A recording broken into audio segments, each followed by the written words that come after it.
Review. Book 101 is all about the books that I read for the last 40 years. And today I have my special guest. He's the CEO and founder of the Legal Podcast Network, no other than Mr. Dennis Meador. Hello, good to be on here with you, Daniel. Appreciate it. Got this music in the background that makes me feel like I should just be plodding along, just like happily strolling through like a cartoon land, which I'm enjoying. Yes. A little bit, you asked me to talk a little bit about me and my background. Yes, I am a please. lifelong entrepreneur. Started at 14 years old. And with that, I actually started a business. It wasn't a LLC or anything, but essentially, I owned all of the snow shoveling, all of the paper routes, and all of the lawn mowing jobs. And then I would get all the jobs, and then I would sell them to my brother and his friends who were a couple years younger than me. I would collect the money. I would give them half the money. I would keep half the money. And that's how I made money through 14, 15, 16 years old. 18 years old, started my first company, 20, had my first incorporated company. And then by the time I was 22, 21, 22, I semi retired into Europe for about 4 years. And then from there, moved to Tulsa, split with my partner that I'd had that previous partnership with. I did a lot of consulting for years, sales process development, product development, specifically within the B2B niche. And then in 2003, I got involved and primarily around marketing. And 2003, I got involved with a company that was selling advertising to attorneys on the internet. And that was when I decided I'm going to work with attorneys and I'm going to work on the internet because I went from selling $300 ads to people to $5,000 a month packages to attorneys. And there was really no looking back for me. So fast forward, I launched this company just right at about a year ago. Actually, May 1st, it will be a year. I had another partnership where I had taken another company and taken it from less than a million, about 75 clients, to about almost 400 clients doing $4 to $5 million within about a 4 year time range. My partner, in 5 years, my partner, when it was time to re up our agreement, he bought me out at the low level from years ago. I said, that's fine. I'll go do my own thing. I launched this a year ago. We have 100 clients, actually about 115 now. We have about 25 people full time on the team all across the world. And it's gone very well. We're just stepping it up constantly, doing more constantly. And because of that, we've seen great retention among our clients, great reviews from our clients, and, a lot of growth opportunities, both already and ahead of us. Mr. Dennis Meador, thank you so much for sharing your knowledge, your business, as well as your, abilities to the world. So, the Legal Podcast Network, what are your vision and mission in So this what we coming year? do is we help, I could tell you like our goals, but ultimately what we do is we help attorneys become the digital presence that they need to be in order to win the type of client that they want to win. Most attorneys do very generic marketing. They have the same website just like everybody else. They, put the same sort of like generic content online. What we do is we pull these people into podcasting. We then take that and we repurpose it into shorts, reels, marketing pieces, a podcast, a YouTube show. And we're really showing their expertise as an attorney to whoever their client is. So, for example, a couple of our clients that right now I just have top of mind. One guy who he does federal unemployment for just federal employees. And he started with us, and the timing was right with what was happening in our economy. And as soon as we went live with this program, he started getting calls, getting clients, and growing like crazy. We have a guy who is a FDA lawyer who's very familiar with import export and all this stuff going on with the tariffs. Well, he's exploded. But we've also had, estate planning attorneys in South Carolina and personal injury attorneys in Miami and criminal defense attorneys in Chicago who we've been able to establish them as the thought leader and help them create authoritative positioning to where when people are coming to them, they're not saying, well, how much does it cost? They're saying, how much would it cost for me to be able to work with you? And that's a very different frame of mind. And so that's what we help our attorneys. Our goal this year is to get to about 200, 250 clients. We've really spent a lot of time with our systems. I really believe in driving deep before you go wide. And so we have 10x'd our output in the last year for our clients. So when we first started, they did a podcast, they got a YouTube video, they got on the podcast channels, they got 3 pieces of content to market it. They now get 33 pieces per episode. So if they do 1 show a month, we're posting every day on every outlet for them. If they do 2 shows a month, we're posting twice a day. 4 shows a month, we're posting 3 times a day. So with literally just anywhere from 30 minutes to 2 hours of their time, we can do an entire authority-based marketing program that the attorney just shows up, talks like they normally do, answers questions that we send them ahead of time, and then we build out their whole ecosystem to cultivate better clients through that. Well, good job, Mr. Dennis. Good job for helping people who well known to the world. And in building the legal podcast network, what are your struggles? You know, I think the biggest thing that we learned was, first of all, we needed to provide more content, which is why we 10x'd. We realized that not all small law firms already have other marketing pieces in place. And so if they're just working with us and they're getting 3 posts a month and a podcast, it's not enough to really help them grow the way that we would want them to. So we learned to use AI, use internal QA systems with our people, and create more content. And then the second thing that we learned was communication. You know, we just assumed if we put out a YouTube show and their podcast and the social media, they'd see it and be happy. But they weren't. They're busy being lawyers. So now we give them every week. This is part of our 2.0 program. Every week on Monday, we say, okay, here's all of the content that you've got going out this week. Here's all of the content that we've made that we just want you to look at real quick and approve. Here's when you need to book your next podcast session. And here's your results over the last 30 days on Instagram, YouTube, podcasts. So every week they get about a 10, 15-minute email that gives them at a glance everything they need to know and do for the program. So, Mr. Dennis, the Legal Podcast Network, what do you think it will become after 10 years?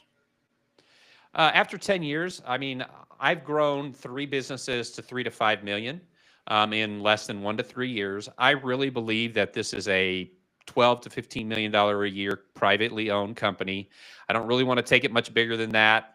I don't foresee myself selling out. I'm building my business in a way where I'm working already. I just work on the business instead of in the business.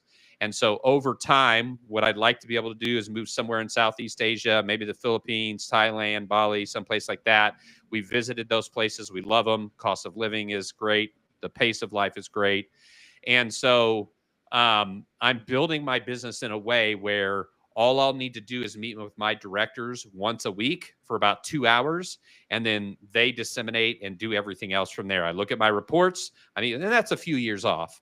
But essentially then at that time, I've got, you know, a good staff. We've got a good 4,000 clients total. And we're going to also add in like the professional podcast network and the medical podcast network. So it won't just be lawyers, but we want to perfect our systems first.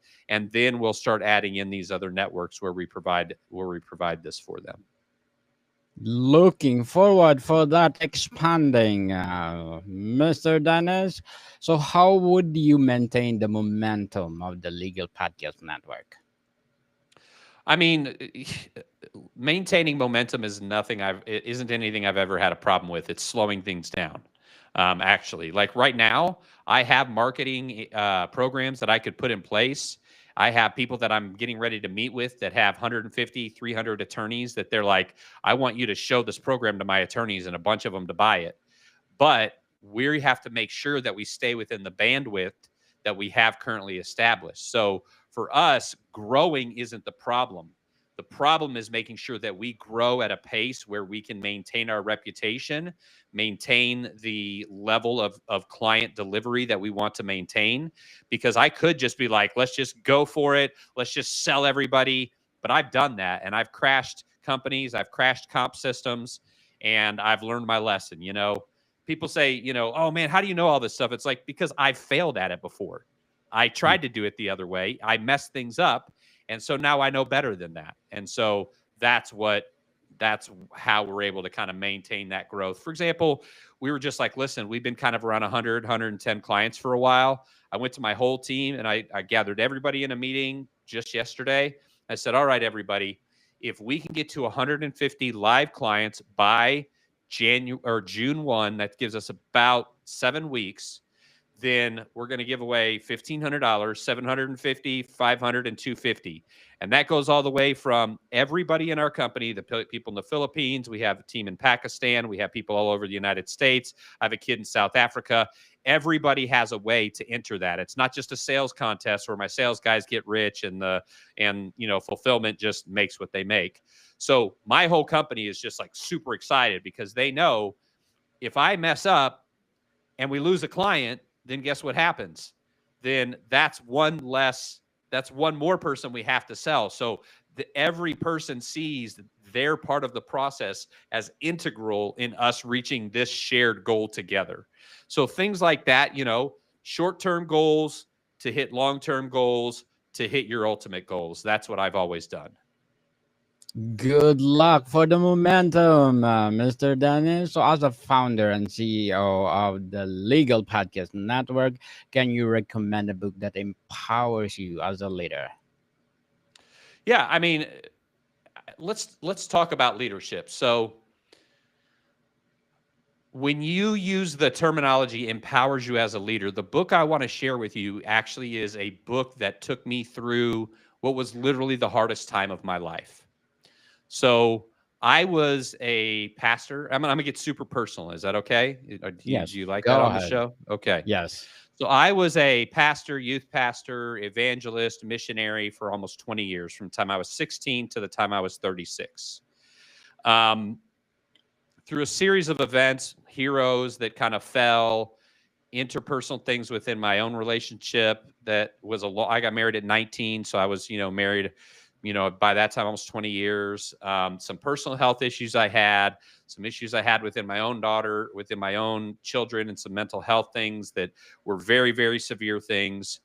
I kind of took a step back away from the church life, studying the Bible 20 plus hours a week, teaching 4, 5, 6 times a week while running my own businesses. I worked 20 hours a day from the time I was, 18 to the time I was 36.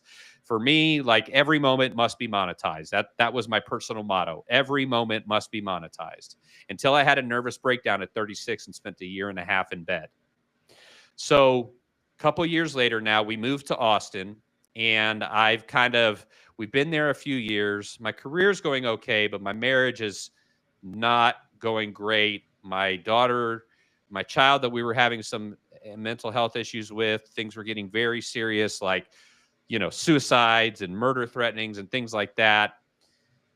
I was coming into really the hardest year of my life because I knew that my marriage was falling apart. My daughter might not live to see 20 years old. At the time, that was my thought process. And then on top of all of that happening, my best friend, who also happened to be my brother-in-law, who is married to, other than my spouse, now I just got married in April. So Vanessa, my sister Tiffany, lost her husband in a tragic work accident. She had a 6-year-old boy, a 4-year-old boy, and she was pregnant. So you've got to imagine, in this moment, I feel like the world is falling down around me. And I really didn't have that whole, well, God's in control. And I'm not mocking anybody with that frame of mind. I respect everybody and what they think and believe.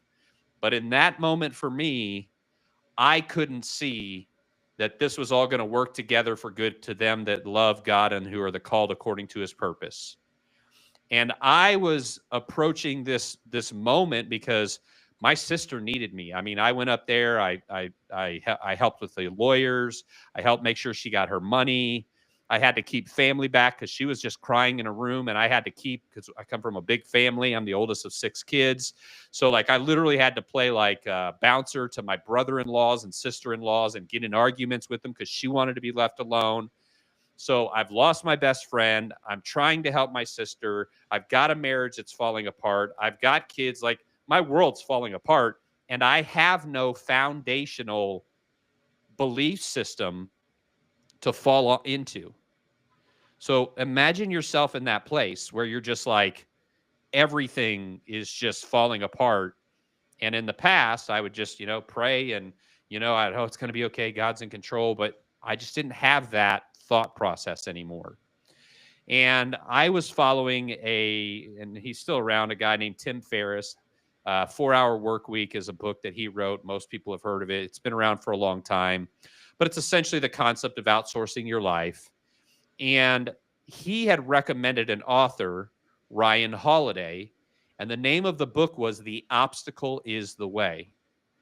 And I started reading this book, and in these moments of having all of these conflicting emotions and tragedy and anger and hurt and losing a marriage and maybe losing a child and all of these things, I pick up this book and I start reading it, and I start catching the gist, which is this. Listen, all of us have bad stuff happen to us.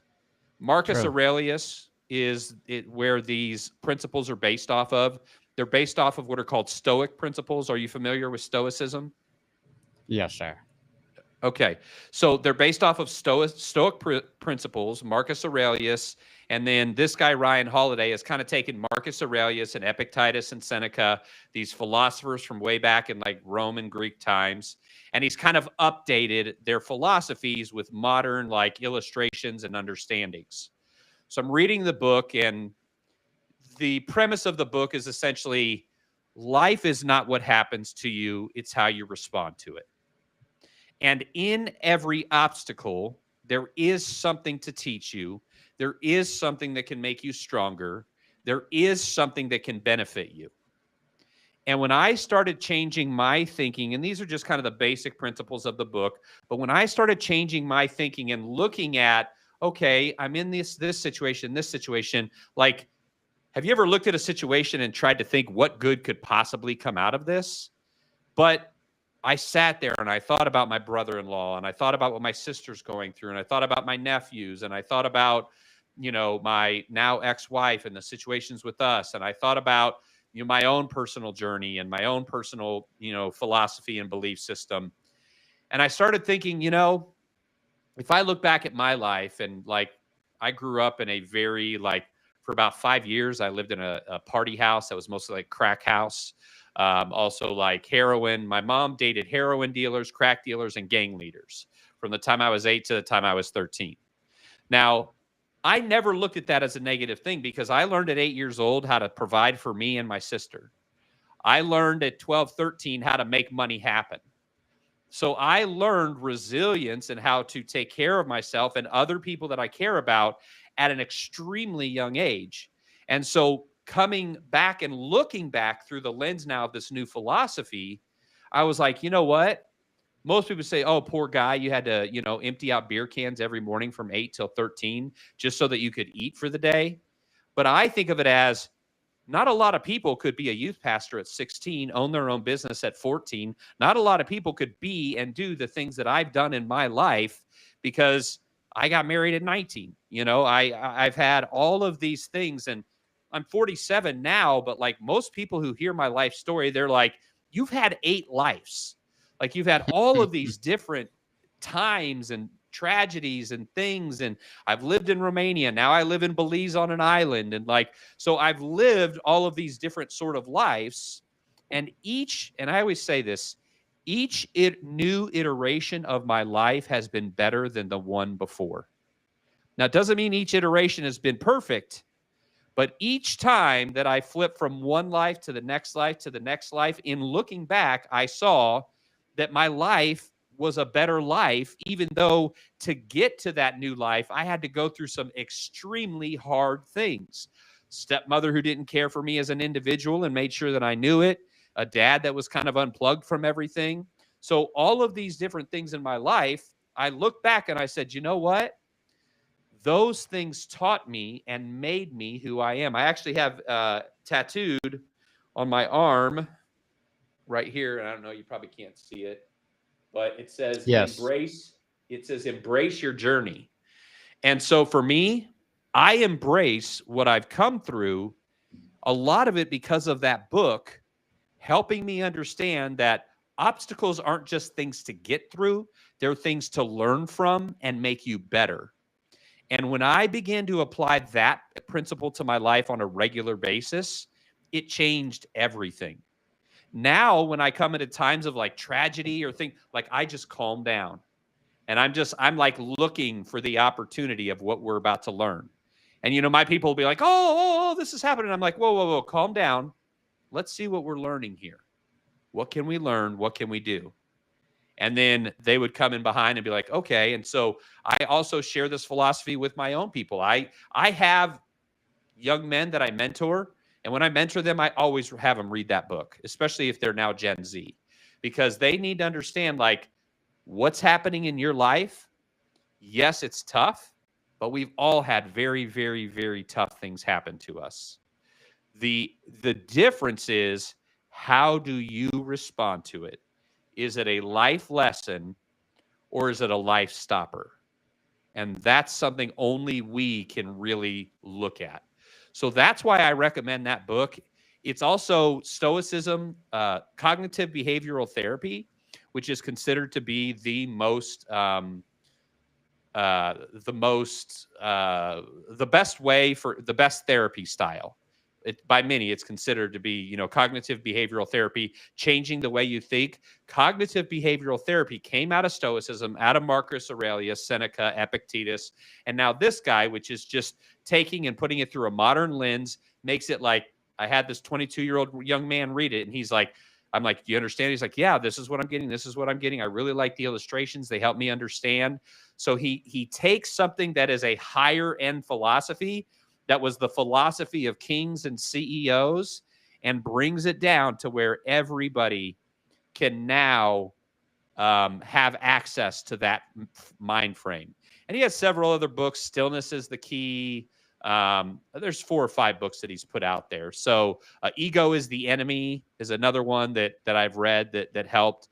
But honestly, in that moment, I remember sitting in that bed, crying, having nothing to hold on to, taking this book and going, I hope it gives me something to make it through what I'm going through right now, because I have nothing internally. And when I started reading that and seeing the principles and looking how my life had transpired up to that point, it made me realize. And so to give you an example of, and I don't know if we're running out of time, you got to tell me, I can't see the clock. Yeah, we still have like 4 minutes. Okay. So one of the best things that came out of that is, and obviously I wouldn't trade losing my brother-in-law for this, but my sister, she had her 2 sons. Now, I've been very close to my sister to the point where I've taken her and helped her. She's worked for me. She's helped me at times. Me and her were locked together because we went through that 5 years of like just a terrible childhood. So we've always had, my wife's like, you've got a trauma bond. Okay, fine. It's a trauma bond. Call it what you need to call it. But I decided at that moment, because I've worked remote for quite a while, I decided that I was going to go and I was going to go visit for 1 weekend, 1 full week, and another weekend each month to go see my 2 nephews, because they were in basketball and they had sports and there was no dad anymore. And I would take them to, jump zone, trampoline parks. And I would just come into town and it was just like a whirlwind. We're going to Walmart, pick any toy you want in the whole toy section. We're going to the jump thing. Then we're going to your favorite Chick-fil-A, restaurant. Then we're going to go home. We're going to watch movies. And I became, and these boys still call me to this day, Uncle Awesome, because I was able to step in. Now she's remarried, so I still got to keep that title. So now I just buy them like go-karts and zip lines and big, huge Christmas presents to keep that moniker.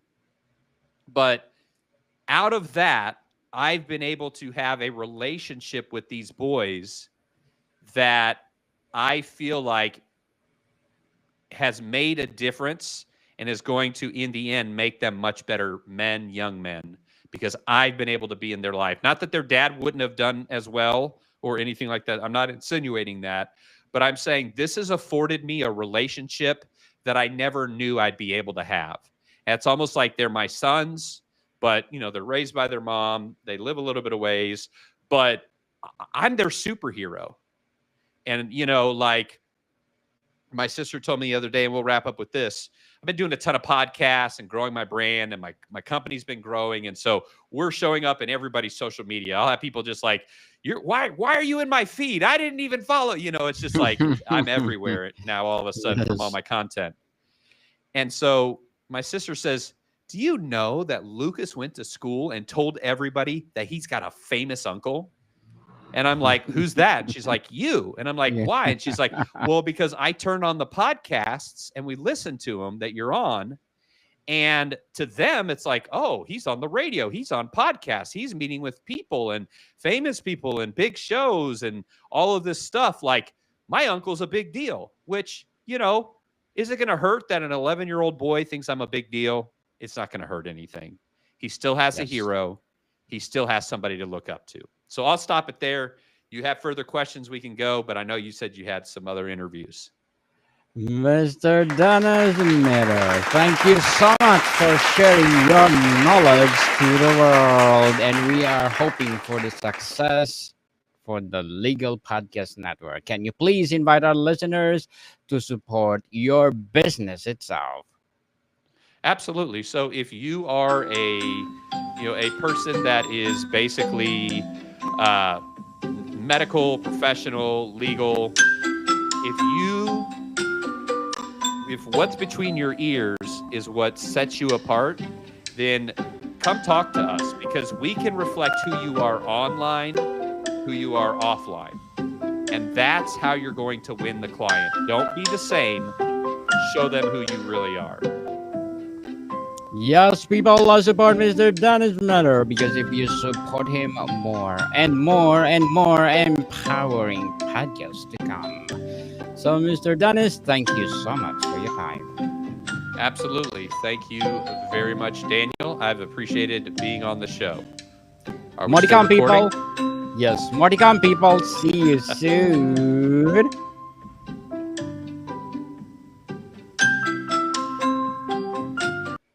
So, Mr. Dennis,